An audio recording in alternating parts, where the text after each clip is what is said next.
আমরা দেখব যে কোথায় এ বসে আর কোথায় অ্যান বসে। যখন কোনো ওয়ার্ডে ফার্স্ট লেটার থাকে ভাওয়েল, তখন সেখানে আমরা অ্যান বসাবো। ভাওয়েল মানে এ, ই, আই, ও, ইউ, এই 5টা লেটারের কোনো একটা দিয়েও যদি কোনো একটা ওয়ার্ড শুরু হয় তখন সেখানে আমরা ব্যবহার করব অ্যান। আর এর মধ্যে যদি কোনোটা দিয়ে ওয়ার্ড শুরু না হয় সেক্ষেত্রে সেটা নিশ্চয়ই কনসোনেন্ট দিয়ে শুরু, তাহলে আমরা এ ব্যবহার করব। যেমন প্রথমে আছে a cat, CAT cat, C consonant, C কোনো ভাওয়েল না, তাই এক্ষেত্রে বসেছে এ। MAT ম্যাট, এমও কনসোনেন্ট, এম কোনো ভাওয়েল নয়, তাই সেক্ষেত্রে ম্যাটের আগে বসেছে এ। আবার এখানে EGG, ই তো ভাওয়েল, আমরা জানি ভাওয়েল হলো ই, এ, ই, আই, ও, ইউ, এই 5টা, তার মানে এটা ভাওয়েল দিয়ে শুরু এই ওয়ার্ডটা, তাই সেক্ষেত্রে বসেছে অ্যান। আবার এখানে হর্স, HORSE, এটা কনসোনেন্ট দিয়ে শুরু, তাই এখানে বসেছে এ। এলিফ্যান্ট, ELEPHANT, এখানে এলিফ্যান্ট ওয়ার্ডটা শুরু হয়েছে ভাওয়েল দিয়ে, তাই এখানে অ্যান বসিয়েছি। আবার নিচে লেখা আছে pen, P consonant, P vowel নয়, তাই এখানে এ বসিয়েছি।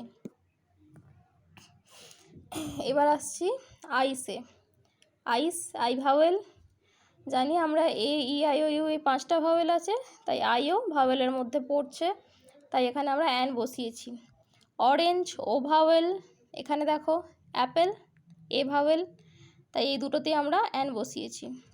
ব্যাট, বি কনসোনেন্ট, কনসোনেন্ট দিয়ে যেহেতু শুরু তাই সেক্ষেত্রে এ বসবে। আমব্রেলা, ইউ ভাওয়েল, তাই এক্ষেত্রে বসেছে অ্যান। CAP ক্যাপ, সি তো কনসোনেন্ট, তাই এক্ষেত্রে এ বসেছে। IGLOO, ইগলু, আই যেহেতু ভাওয়েল তাই ইগলুর আগে বসেছে অ্যান। অ্যান, অ্যারো, এখানে এ হচ্ছে ভাওয়েল, তাই এক্ষেত্রে অ্যান বসেছে। এরপর আমরা কিছু এক্সেপশন দেখব, যেগুলো হচ্ছে ভাওয়েল দিয়ে শুরু হলেও কোনো কোনো ক্ষেত্রে এ বসছে, আবার কনসোনেন্ট দিয়ে শুরু হলেও কোনো কোনো ক্ষেত্রে অ্যান বসছে।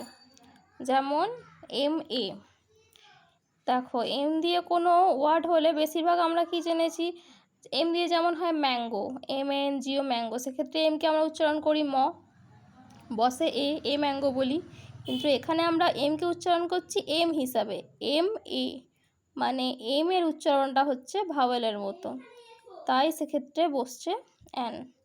যেমন এখানে আছে MLA, এখানে এম এর উচ্চারণটা হচ্ছে ভাওয়েলের মতো, তাই সেক্ষেত্রে বসছে অ্যান। এখানেও তাই MP, এম এর উচ্চারণ হচ্ছে ভাওয়েলের মতো, তাই সেক্ষেত্রে আমরা অ্যান বসাচ্ছি। কিন্তু যদি MANGO ম্যাঙ্গো থাকে বা MAN ম্যান থাকে, সেক্ষেত্রে কিন্তু এম এর উচ্চারণটা ময়ের মতো হচ্ছে, তাই আমরা সেক্ষেত্রে অ্যান বসাবো না, সেক্ষেত্রে কিন্তু এ বসাবো, যেমন নিয়ম সেরকম বসাবো, কিন্তু এক্ষেত্রে তেমনটা নয়।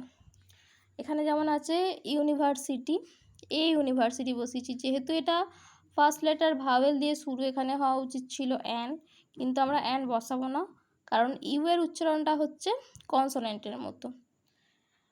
যেমন ইউ এর উচ্চারণ এখানে, যেমন আমব্রেলা, ইউ এর উচ্চারণকে কী করেছি, ইউকে বলছি আ হিসাবে উচ্চারণ করছি, কিন্তু এখানে ইউকে উচ্চারণ করছি ইউ হিসাবে, এখানেও ইউকে উচ্চারণ করছি ইউ হিসাবে। ইউনিয়ন, ইউনিকর্ন, ইউরোপিয়ান, এক্ষেত্রে ইউকে ইউ এর মতো উচ্চারণ করছি, এখানে উচ্চারণটা হচ্ছে ইউ, উচ্চারণ হিসাবে আমরা কিন্তু এক্ষেত্রে এ অ্যানটা বসাবো, এক্ষেত্রে এই কারণে এ হয়ে যাবে, অ্যান হবে না।